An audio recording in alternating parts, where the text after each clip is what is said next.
Quiero que prestéis atención los próximos minutos, porque gracias a este hombre de aquí nació un concepto que cambiaría para siempre la criminología moderna, y ese concepto es serial killer o asesino en serie. Antes de los años 70, el FBI y la policía trataban los homicidios múltiples como simples casos aislados. No había ningún patrón que los determinara y no había ningún tipo de conexión entre ellos. Fue entonces cuando dos agentes, John Douglas y Robert Ressler, comenzaron a sospechar que algunos asesinos compartían algo más que el crimen, un mismo impulso, una misma dinámica y un patrón en común. Lo que hasta entonces se veía como casos sin relación empezaba a mostrar un patrón psicológico inquietante. Para comprobarlo y construir un nuevo método de investigación, decidieron hacer algo que nadie había hecho hasta el momento, y eso era hablar directamente con el asesino. Y ahí es donde aparece la historia de hoy, donde aparece nuestro personaje, y ese es Edmund Kemper, un hombre que convirtió en el primer espejo de la mente criminal, un hombre que tenía una doble cara, una doble vida como la mayoría de los serial killers, y mantenía su vida privada totalmente normal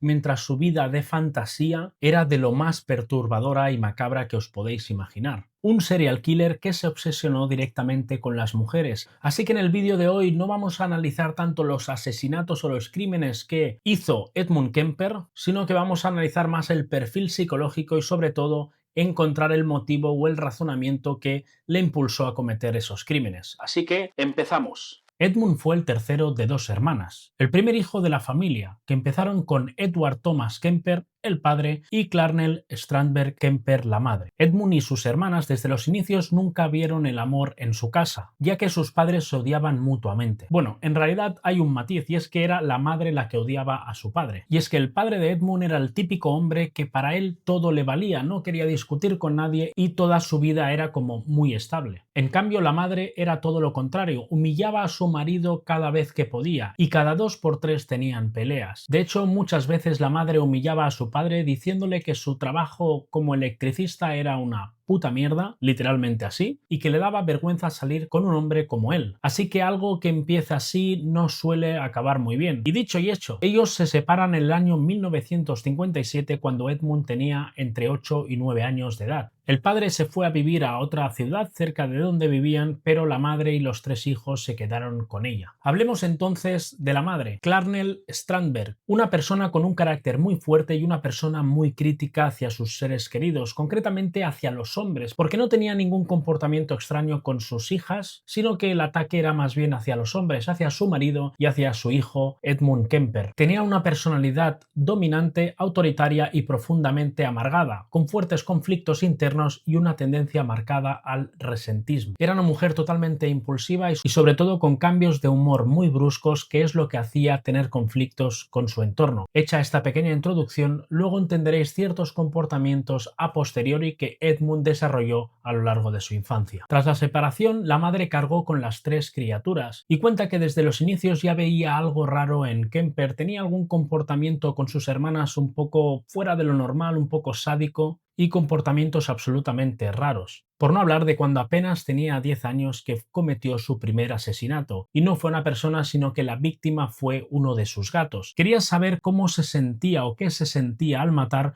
y lo que hizo fue ejecutarlo. Y no solo tenía ese pensamiento la madre, sino que las hermanas también pensaban lo mismo. De hecho, en una de las entrevistas que tienen con los 2 agentes del FBI, cuenta la anécdota a Kemper de que su hermana intentó asesinarlo o matarlo 2 veces, las cuales no se dieron a cabo. Una de ellas fue intentar tirarlo en las vías del tren y la segunda fue ahogarlo en la piscina de su casa. Lo que no se sabe es si esas 2 anécdotas fueron de manera intencionada o fueron de manera totalmente inconsciente. Durante los próximos 2 años de la separación de sus padres, Edmund recibió un acoso y un bullying tremendo por parte de su madre. Y cuando hablo de tremendo no es solo por los abusos que recibía tanto psicológicamente como verbalmente, de que decía que no valía absolutamente nada, de que era un niño muy feo, de que las chicas nunca iban a tener relaciones sexuales con él, que nunca iba a ir a la universidad. No solo eso, sino que estuvo 2 años prácticamente encerrado en el sótano de su casa. No encerrado literalmente, pero dormía absolutamente ahí bajo llave, custodiado por su madre. Así que pasados esos 2 años, la madre de Edmund invitó a su hijo a irse de casa. Lo envió a vivir al rancho de sus abuelos paternos en North Fork, en California. Su abuela era una mujer estricta, de carácter fuerte. Según declaraciones de Kemper, discutían con frecuencia. Él sentía exactamente lo mismo que sentía con su madre, es decir, la imposición de autoridad, la imposición de control que tenía hacia Kemper. Su abuelo, en cambio, era todo lo contrario, era un hombre paciente y tranquilo. De hecho, pasaba muchas horas fuera de casa y apenas se le veía solo por las noches, y tampoco tenía ni conversación con Kemper, ni discutían ni nada de eso. Era principalmente con su abuela, con la que tenía ciertos roces y ciertos patrones se volvían a repetir, al igual que con su madre. Durante la tarde-noche del 27 de agosto del año 1964, Edmund y su abuela estaban hablando en la cocina ya que estaban haciendo la cena y tuvieron una discusión muy fuerte. Y de hecho todo esto empezó porque su abuela se había reído de él por un comentario que había hecho. En ese momento, con tanta tensión acumulada que tenía Edmund encima y tantos nervios y tantos años y tantas veces que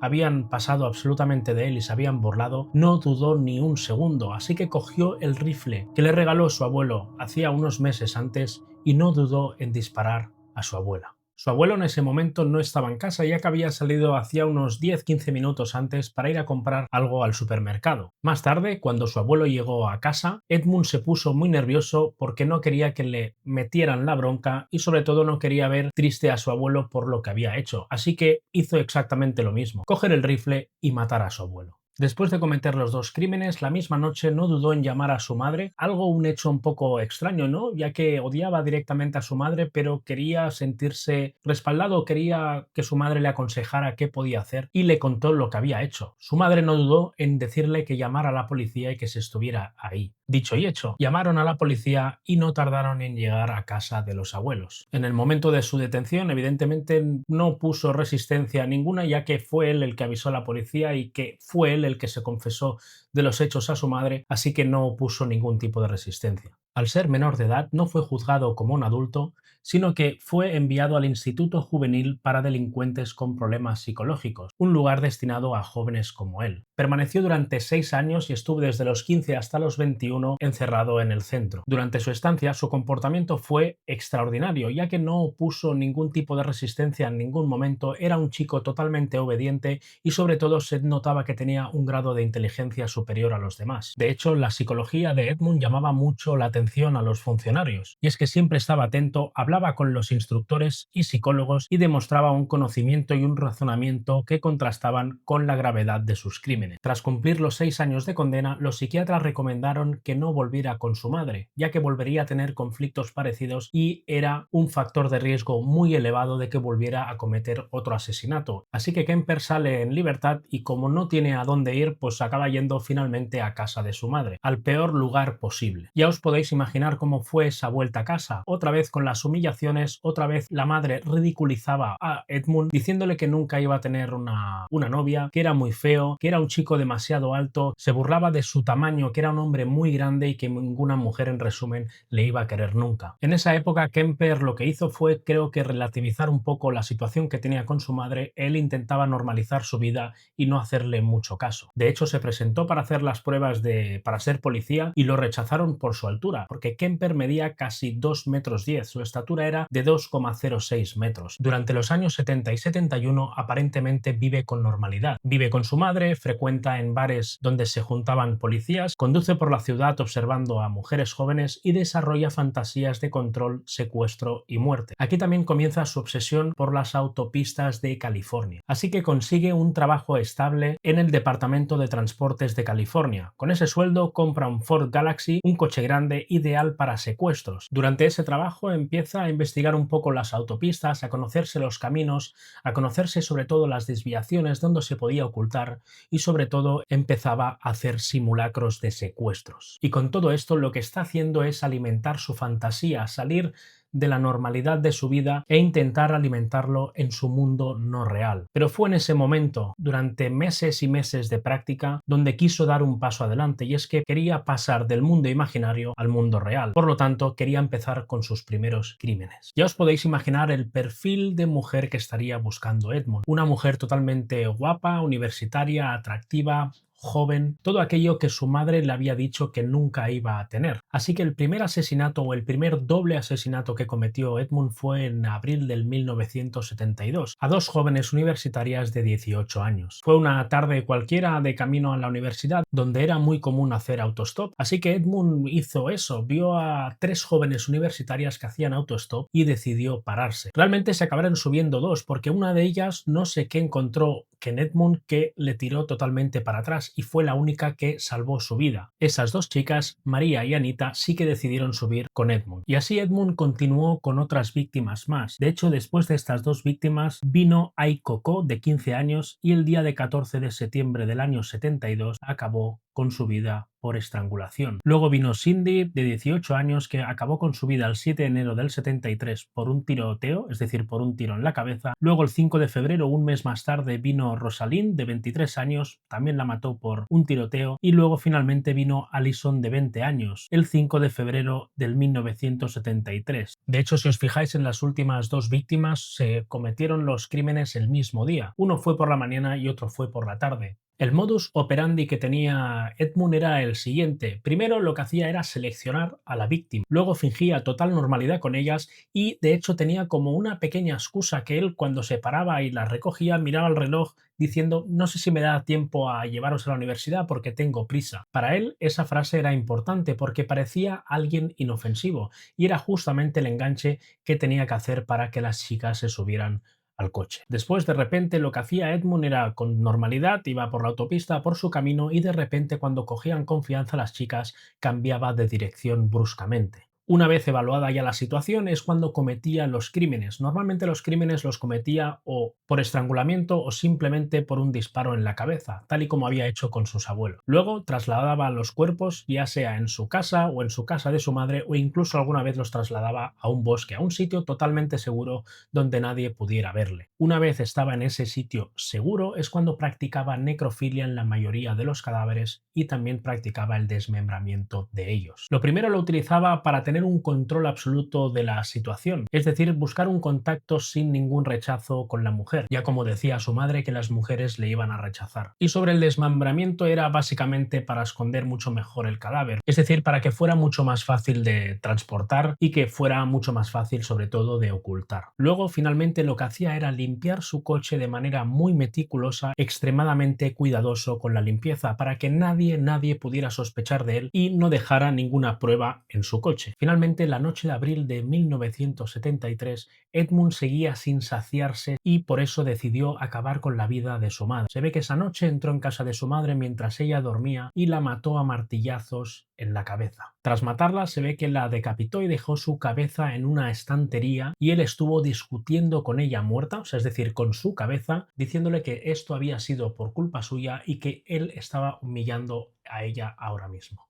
De hecho, también hasta la maltrató y se ve que jugó con ella como si estuviera jugando a los dardos, algo totalmente insólito. A la mañana siguiente, Edmund llamó a Sally Hallett, una amiga de su madre, y la invitó a cenar con una excusa aparentemente sencilla, algo totalmente inocente. Ella confió. Cuando Sally llegó a casa, Edmund la atacó. La muerte de Sally no fue impulsiva, fue algo más premeditado, para evitar que alguien se preocupara demasiado pronto por su madre, ya que su madre era la única amiga que tenía. Así que si acababa con las dos, nadie echaría de menos a nadie. Cuando terminó, Edmund dejó el cuerpo oculto en una habitación y limpió la casa. Después, escribió una nota corta dirigida a nadie en concreto, donde decía que no podía soportar más la vida ahí. Era una señal clara de que había terminado su ciclo. Kemper se subió al coche y comenzó a conducir sin rumbo fijo. Consumió alcohol, pasó por moteles baratos, comió en estaciones de servicio, pero no tenía un plan, solo quería alejarse. Después de conducir más de 1000 kilómetros, cruzó varios estados y terminó en Pueblo, Colorado. Allí, completamente solo, se dio cuenta de algo. Ya no quiero seguir matando, no tiene sentido seguir huyendo. Era la primera vez en su vida que el impulso homicida desaparecía y con ese vacío llegó el miedo. Y se produjo la llamada que lo cambió todo. Estaba en una cabina telefónica, metió unas monedas, marcó un número que sabía de memoria la comisaría de Santa Cruz. En concreto, pidió por un policía que conocía personalmente. Cuando atendieron, Kemper dijo: «Soy yo, Ed, tienen que detenerme». El agente inmediatamente pensó que estaba borracho, ya que conocía a Edmund y no sabía lo que le estaba diciendo. Incluso le llegó a colgar una vez. Kemper llamó de nuevo. En esta segunda llamada, Kemper le confesó todo a su amigo policía, a quién había matado, con quién había empezado a matar y quién era la última víctima que había matado. La policía de Colorado llegó a la cabina donde él esperaba y no hizo ningún intento de huida. Se entregó sin resistencia. Kemper parecía tranquilo, incluso fue hasta educado. Cuando le preguntaron por qué confesaba ahora y no lo había hecho antes, él dijo una frase que los agentes nunca olvidarán: porque finalmente maté a mi madre. Ya no queda nada que hacer. Y ahora viene la gran pregunta y es: ¿qué le llevó a cometer esos crímenes? O más bien, ¿qué le impulsó a cometer esos crímenes? Bueno, básicamente donde hay que poner el foco es en el ámbito familiar, obviamente. Y este foco hay que ponerlo directamente hacia su madre, que yo creo que fue la impulsora o la persona que promovió todos estos actos que cometió su hijo. Primero de todo, recibía críticas constantes a su valía personal, es decir, eres un inútil, no vales para nada, nunca harás nada bien en esta vida. En segundo lugar, hay comentarios totalmente despectivos de su apariencia o sus rasgos físicos. Eres demasiado feo, demasiado grande, nunca vas a ligar con una chica, nadie te quiere mirar. Luego, en tercer lugar, hay un desprecio y una humillación emocional constante, ¿no? Eres un monstruo, eres muy feo, me das asco, eres repugnante. Toda esta humillación emocional lo que hace al finalmente es hacer pequeño a la persona, ¿no? Y sobre todo creerse ese discurso que le va repitiendo la madre. Luego, en cuarto lugar, también recibía muchos inputs de comparaciones de sus hermanas o de amigos suyos. Mira a tu hermana que bien hace las cosas, mira qué limpia es, mira qué guapa es. Eran todo el rato constantes comparativas y evidentemente siempre eran todas negativas para Edmund, lo cual reforzaba todavía ese mensaje de que él no valía para nada. Luego también la madre era muy controladora y sobre todo muy manipuladora y tenía actitudes de control y manipulación. Pues nada amigos, hasta aquí el vídeo de hoy, espero que os haya gustado y si os ha gustado darle un buen like, si os gusta mi contenido sobre todo suscribiros porque pronto voy a lanzar más vídeos. Así que nada, muchas gracias y gracias por estar ahí. ¡Chao!